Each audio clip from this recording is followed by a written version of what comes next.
Buried for centuries, the bronze figure still holds its secrets. But what caused this massive rupture in the chest? Covered in vibrant marine life, the bronze figure lay hidden for centuries. Now, the team must paint. These acorn barnacles are remarkably resilient.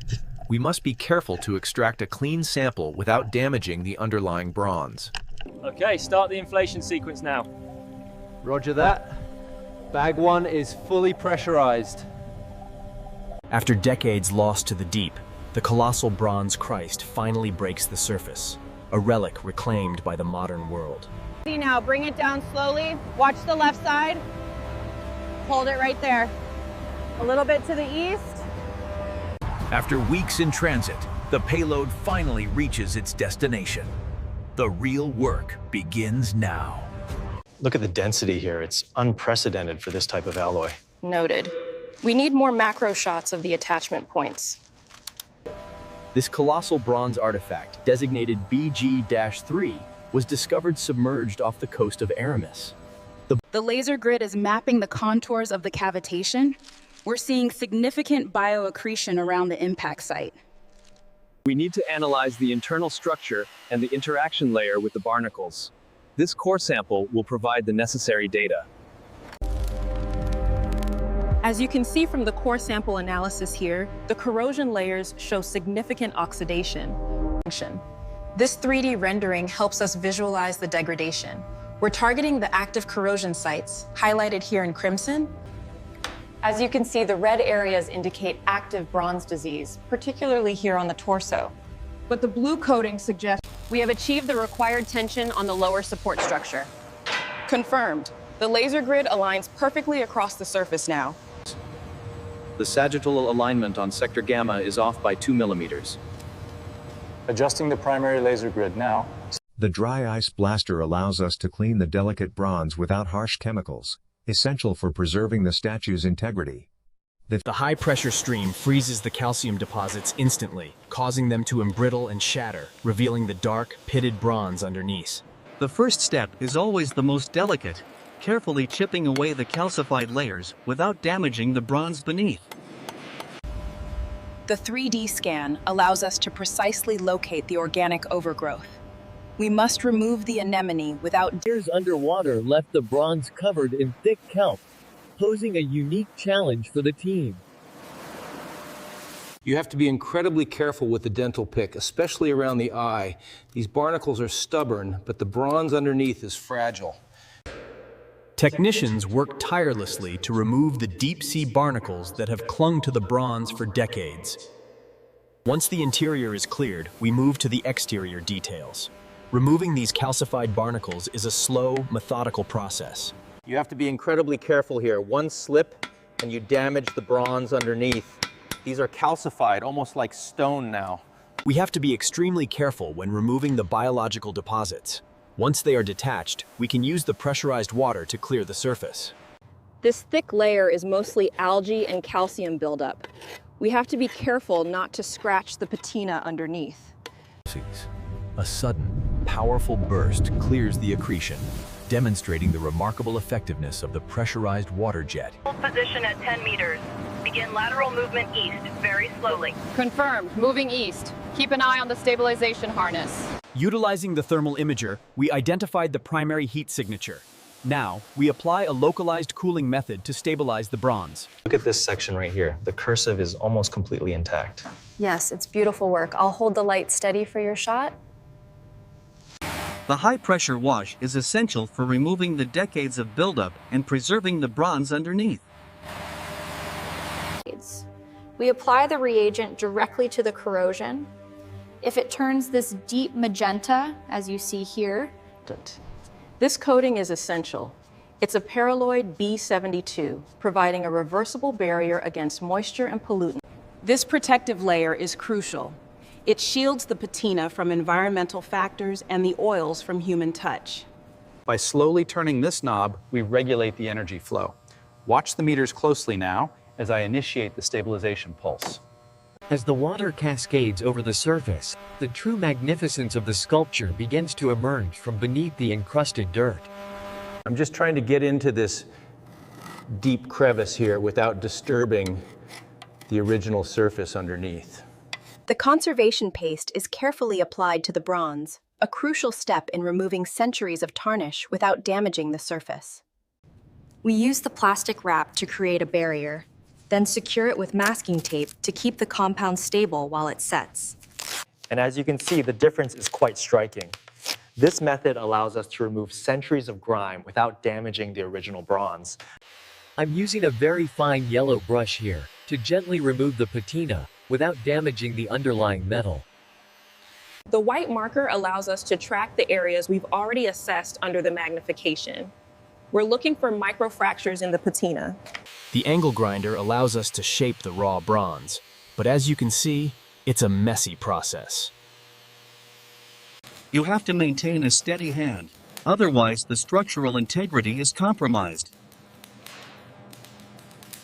The industrial bandsaw uses a steady stream of coolant to prevent overheating as it slices through the thick steel beam.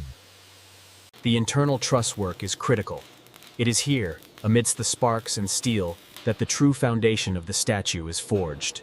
Bring it down easy, watch that red line. We're almost there, just a fraction left. Hold it, that's it. Keep the temperature steady on this section. Moving up to the next ring now. We need to ensure the alignment is perfect before the next welding phase. This is critical for the structural integrity of the frame. We have to ensure the spikes are aligned perfectly before the press makes contact.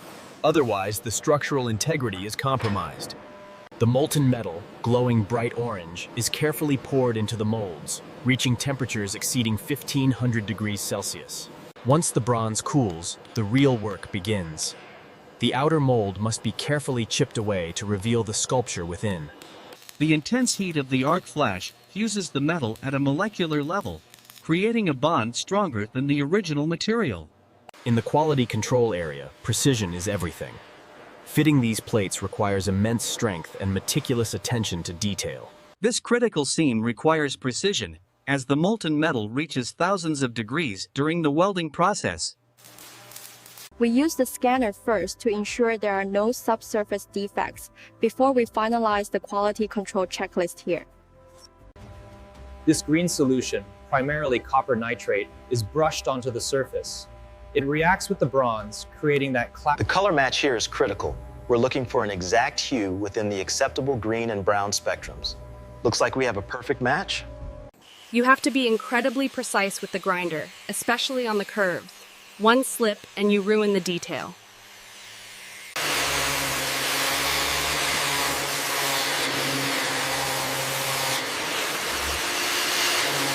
The details around the mouth are the most challenging. You have to be incredibly precise to avoid damaging the original surface. We have to be incredibly careful around the eyes. One wrong move and the patina is lost forever. It takes patience. Each one of these thorns needs individual attention to get that perfect razor-sharp point. The process demands extreme precision. Here, the technician carefully textures the bronze curls before moving. This step is critical for defining the texture of the palm. We have to be very careful around the lifelines here. Refining the folds of the drapery on the bronze robe is the most critical step. It requires patience and a steady hand. The key is the circular motion. You want to lift the grime slowly, revealing the original luster underneath. We use a specialized solvent here to remove the oxidation without damaging the underlying patina. Months of meticulous work culminate in this final stage, carefully bringing the rich patina to life. The heat is essential to activate the chemicals. As the solution hits the hot surface, the oxidation process is rapid. This meticulous process, known as patination, breathes life into the cold metal, transforming the statue with a vibrant layer of green. Getting the patina just right requires patience. You brush it on lightly and let the chemicals do the work, always checking back with the master image. The dark patina is brushed on evenly, then wiped away from the high points, instantly transforming the raw metal into a beautifully aged artifact. The airbrush allows for a much finer application, letting me build up the layers of the dark green and black patina slowly. Steady pressure, watch the edges. Overlap looks consistent. Moving to the next section now. It is in this final stage, the cold spray application, that the statue truly comes to life, taking on the luster of true metal. The bronze figure must reach an exact temperature to cure the finish, a process that takes hours within this massive kiln. The humidity levels are spiking near the artifact chamber. Check the secondary sensor. Verify calibration immediately. Applied directly to the high-speed wheel, the compound cuts through the oxidation, revealing the true luster of the bronze. Caliper reading here is 45.2 millimeters. Let's check the schematic on page 32. This crucifix will stand for generations. It deserves the best finish I can give it. We use the blue tape to mark the areas that need a smoother finish. It's all about getting the texture right. The crucifix required careful masking before the patina is applied. We have to ensure the measurements are exact according to the schematics. Keep the beam steady right there. See that anomaly near the hairline? Got it. Looks like a micro fracture in the patina. We use the black roller to ensure a bubble-free application over the grid pattern. This protective film is essential in the foundry. All right, set it down gently over there. Clear. Should we tackle the top section next? Straps are set. Give me a visual confirmation. Confirmed. Confirmed. All right, take it up slow. All right, bring her up another 20 feet, slowly now. Roger that, 20 feet up. Affirmative, the statue is secured. Maintaining current ascent speed. All right, easy now. Watch the alignment on the far side. Looks good here, it's sliding right in. Perfect, we are seated. Give the signal. Lower 5 millimeters. Easy now. Hold it steady. We're connected. Excellent work. Let's get it secured. We hit the target torque right here.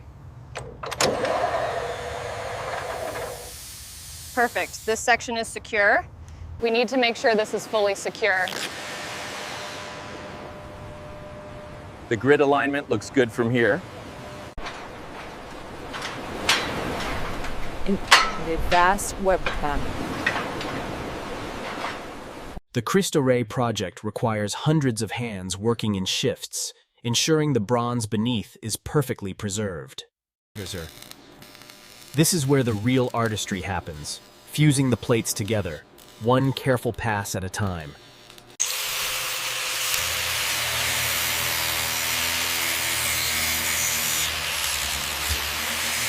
Using a specialized spray gun, the new patina is applied in fine, controlled layers, reviving the aged bronze surface. Keep it tight right there. Got it. Making sure this seam is perfectly covered before we apply the acid.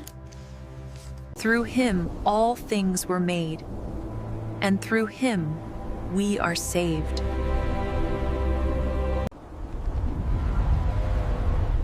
The ravages of time had taken their toll, but the true form assembly. I can't believe it. It looks absolutely stunning. Thank you. It is finally finished. Cristo Redentor, standing eternal vigil over the vibrant Guanabara Bay, a symbol of peace recognized the world over.